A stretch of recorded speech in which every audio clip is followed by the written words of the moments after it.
السلام علیکم ورحمۃ اللہ وبرکاتہ۔ جی ناظرین، میں آپ کا دوست محمد سلمان فاروقی میڈیا سیالکوٹ سے۔ ناظرین، جمشید دستی یہ تحریک انصاف کا کینڈیڈیٹ تھا۔ اب اس کے ویڈیو بڑی وائرل ہو رہی ہے۔ ویڈیو دیکھیں، میری سکرین کے اوپر آپ دیکھ رہے ہیں کس طرح یہ رو رہا ہے، پیٹ رہا ہے۔ اس کا یہ کہنا ہے کہ میرے گھر میں نامعلوم افراد آئے، ٹھیک ہے، وہ انہوں نے آ کے جو کچھ کیا، میرے بچوں کے سامنے میری بیوی کو ننگا کیا۔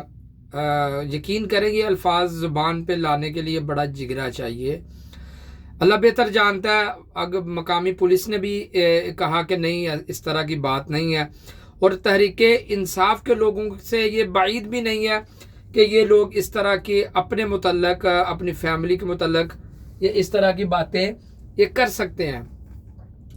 اور دوسرے نمبر پر اگر یہ ان کے ساتھ ایسا ہوا ہے تو یہ بہت غلط ہوا ہے۔ اختلافات اپنی جگہ، سیاست اپنی جگہ، ہر چیز اپنی جگہ، لیکن گھر کی عزت کی جب بات آ جائے پھر کوئی اختلاف نہیں سامنے ہونا چاہیے۔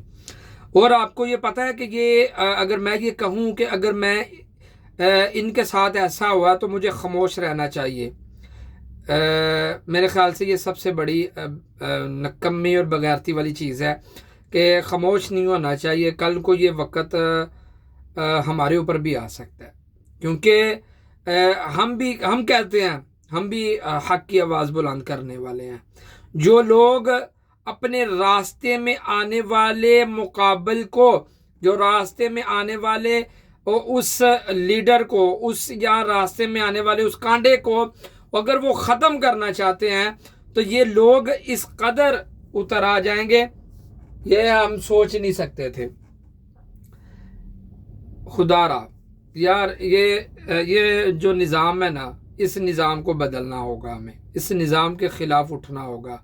یہ جو پولیس والے اس طرح کی حرکتیں کرتے ہیں، ان کے پیچھے کون ہے؟ کون ان کو کہتا ہے؟ کون ان کو آرڈر کرتا ہے؟ جب ان کو ان کاموں کے کتنے پیسے ملتے ہیں، کتنی آفریں ہوتی ہیں، یہ ہمیں دیکھنا ہوگا یار۔